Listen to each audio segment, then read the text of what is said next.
So here we are at the Grand Canyon. I would fully endorse us building a water slide this size. Ow! Ow! Ow! Ooh, that's gotta hurt.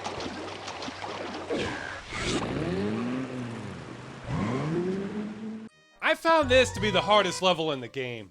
At first I didn't realize this wasn't a platform. Then I assumed I could just walk across a small gap. You see why I need those 50 lives. You get around in this level by harassing asses and getting them to kick your ass across the map. Considering how basically everything hurts Joey in this game, yet getting kicked in the head by a donkey is harmless and something you should do, once again, cartoon logic. These are some of the only multi-screen levels too. You have to ride the donkey rage to the top. Joey? Uh-huh. I can see you coming. I'm coming. These conversations do not get old with me. Anyway, what I found frustrating with these levels is that you can get caught in these endless donkey loops with no exit until you figure out what trigger you're supposed to have. No one wants to be in an endless donkey loop. I also accidentally discovered the inner chipmunk sanctum. No mortal should gaze upon this for too long. So I make it to the exit. Pump it up! Pump it up! Bump, bump, bump. And the next level is just more of the same. I actually discovered the secret item just because I had so much trouble getting to the legitimate exit. And hey, another phone call. Joey, Yeah! is it a bird? Bird? A plane? Plane? No, it's a crack on the horizon. Your guess is as good as mine. Joey, Joey, Joey, Joey! Respect the confidence. Born to ski pavement. Wow. I love how we just drive off with a blood trail. Again, this game keeps me guessing. I mean, adding in something like that, you get into this weird zone of where you're not sure who the target demographic is for this game. It's maybe a little too intense for kids, maybe a little too juvenile for adults. I get the feeling this game doesn't even care, and I respect that. Plus, is anyone hyper enough to dig this wacky, over-the-top style also going to have the patience to play through slow-paced, difficult platforming? I mean, this is the internet I'm talking to, so of course the answer is yes, but it still surprises me. Once again, I think we miss another planned location, as we seem to be heading right through Albuquerque and Denver. But that could just be Joey following the interstate system. So passing through Colorado, I hit a skier and I obviously kill him judging from the bone and eyeball flying out from him. But Joey's not a murderer. This is vehicular manslaughter at the very most. He shouldn't have been skiing in the road. Well, I won't rat on Joey. He has enough problems. And with that in mind, we head to Mount Rushmore. What's taking so long?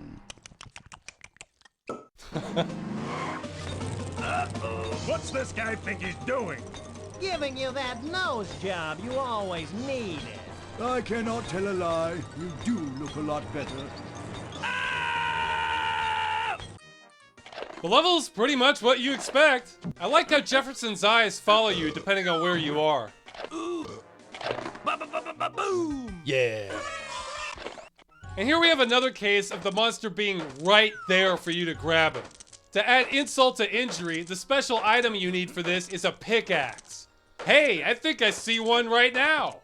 And we get another phone call. As the father of your country, Joey, I implore you to Rushmore. Okay then. Yep. Moving on, this is the last level they put any effort on for Mount Rushmore. Every level after this feels like they had a deadline to meet. So they just said hell with it and didn't add a background. They don't stand a chance. Who doesn't, Joey? We do get another phone call though. Hello, Joey? Yeah. Forget it. Okay. I don't even get an exit animation for this level. Or the next one. Now, I originally didn't find the pickaxe for this stage, even though I can see it right there, and I was tempted to leave this guy behind since he's the one who blew up my house. But the cutscene isn't very interesting when you fail it, so I'll show you the good ending instead. Has anybody seen Abe? Abe, where's Abe? Where are you? Where are you? He should have quit while he was ahead. And a forced assassination joke because why not? You know, I noticed it's gotten brighter since Joey was in Las Vegas, which can make sense if Joey was going from east to west, or if this trip took more than one day. I mean, so far this game has gone from night to day to night to evening to night and back to day. Again, I understand the game doesn't care, but then why make such a big deal about the clock? And once again, I think they cut corners because we're taking a needlessly long route to Oklahoma that just happens to go through Minneapolis and Chicago. Looks like we're going near Tulsa. I went there coming back from LA. Tulsa has their own citadel that looks like it was built by aliens. I think it's smaller than the one from Half-Life 2. Along the way, our ammo switches to cow turds. I get hit by a tornado and try to pet a bull. And here we are in Oklahoma. Yeehaw! Metal muffins, anyone? Yikes. Joey!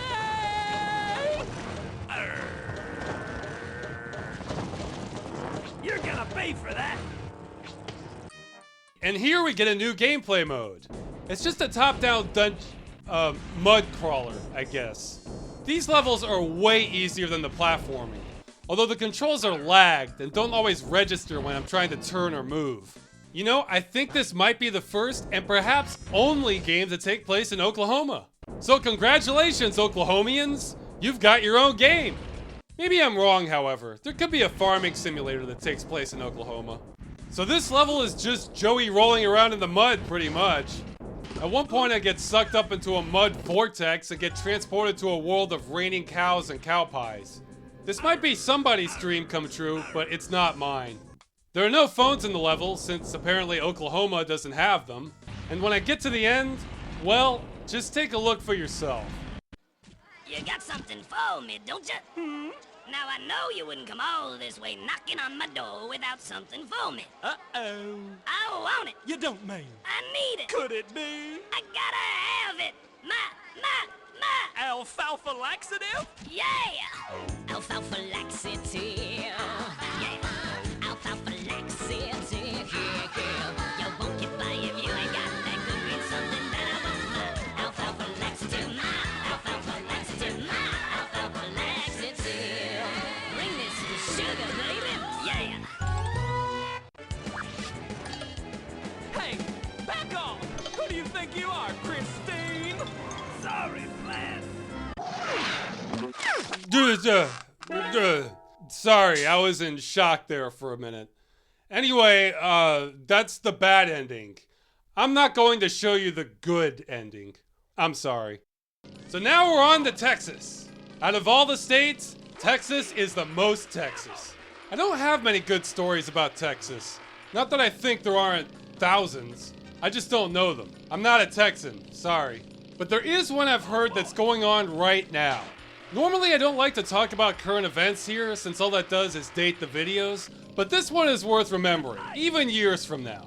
Right now there's an activist group called Open Carry Texas, where their main thing is to carry guns out in the open and bring them everywhere. They're taking assault rifles and going into restaurants, cafes, groceries, department stores. This is just the most normal thing in the world.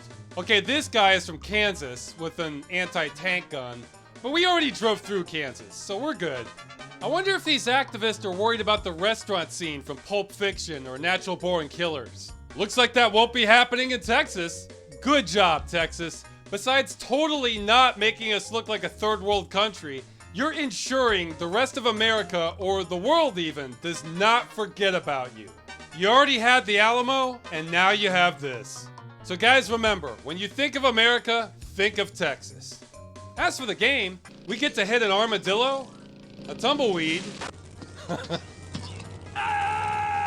and a giant zeppelin opens fire on us. These things happen. Oh, and naturally, we switch to bullets for ammo. Welcome to Texas. And it starts off like any other day in Texas, as you can clearly see.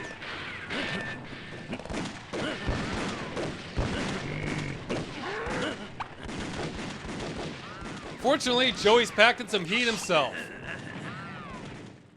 Naturally, our goal here is to fight off Mexican jalapenos from taking over the alamole, while beans and tacos rain down from above.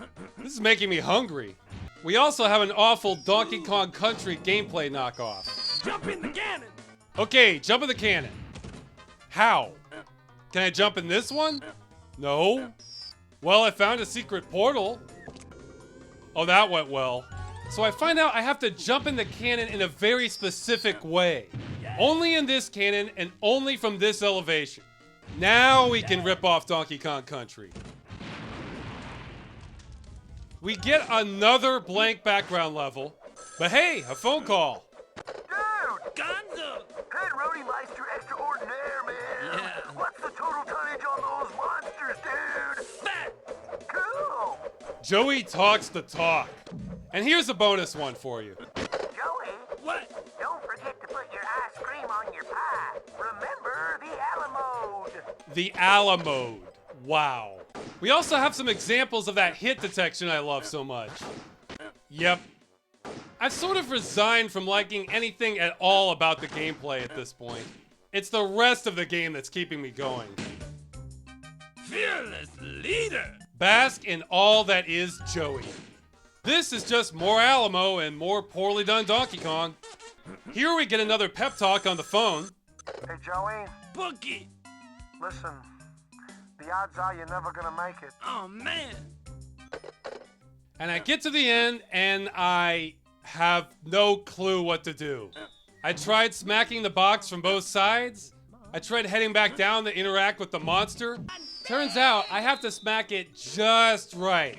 Come on, guys. Please? Can I shoot it, or touch it, or pull the trigger, or blow holes and things with it, please? Please, please? Pretty please with napalm on top? You're coming with me! Chili today, hot tamale! Hope you like puns. Get it? I don't. More friends to find!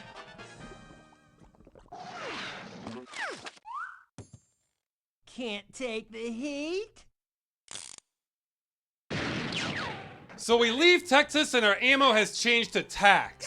So clearly I should run over those with my car. And we're headed to Louisiana. Now I do have stories about Louisiana.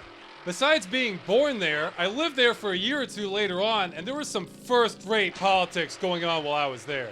My favorite were the hijinks of State Senator Derek Shepherd. In July of 2008, Senator Shepherd got arrested for breaking into his ex-girlfriend's house, punching her in the stomach, then ran away when she threatened to call the police, but not before stealing $100 and a cell phone. State Senator Derek Shepherd had allegedly assaulted her, broke into her home, stole her cell phone and $100 in cash. Beyond alleged stolen money, the situation may cost the lawmaker his reputation. Deputies say when they went to the senator's home to execute an arrest warrant, Shepherd wasn't alone. Our officers peered inside of Senator Shepherd's home, and they noticed two ladies in a room with Senator Shepherd, one in which was performing a lap dance on his lap in a very provocative way.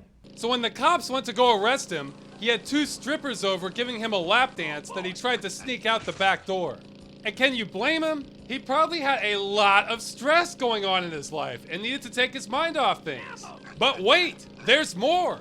At the state level, the senator is accused of theft, burglary, and assault. On the federal level, he's facing charges of mail fraud, wire fraud, and money laundering. Political experts say it's going to be hard to clean up all of this legal trouble. That's his major problem right now. It's a PR nightmare for him. He cannot hide from this. The more he hides, naturally, the more life this story begins to generate. So he was already under investigation for a lot of things by the feds, and this was just the cherry on top. I find this so fascinating because normally you hear about politicians either embezzling or else they're having an affair. They usually have their act together just enough to stay out of other trouble. But Shepherd, the stuff he was up to, I would expect to hear on the Jerry Springer Show. And it's not just him. This was also the same year that the state legislature tried to triple their own pay, effective immediately, while the whole country was in the middle of the financial crisis. In Louisiana, they just can't steal the money fast enough.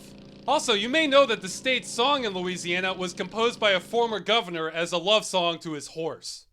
Anyway, if anyone has stories of local politicians doing things that clearly demonstrate that the people have elected either a madman or else a not-so-smooth criminal, let me know. I'm talking really over-the-top stuff. And we've made it to New Orleans. I smell something rotten. Oh, it's him. La fin son n'a pas tout là. Hein?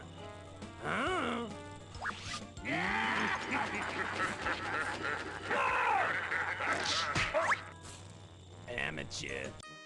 Here we get platforms that phase in and out. Platforms that fake me out because they're not platforms. And annoying trumpets for all. Oh, and in case anyone's worried, there aren't actually phasing platforms in New Orleans. The rest of this is more or less accurate. Wow, freaky. Oh yeah. Another phone call. Feeling incontinent? Well, I've got voodoo doo-doo dolls. They pee, they pass gas, and they're going fast. Yeah, Joey, hang up. Let's get out of here.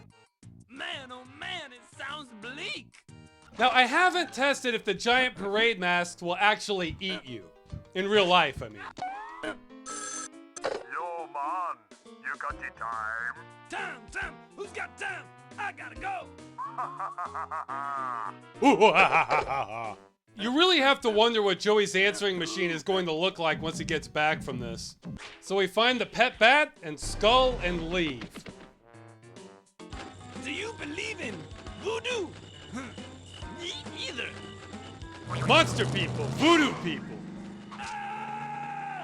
I really have to question what value these two add to the band, but whatever. Snap out of it. Come on, if I don't have the ticket, I can't go to the ball and find my glass slipper and meet the and find bat and skull.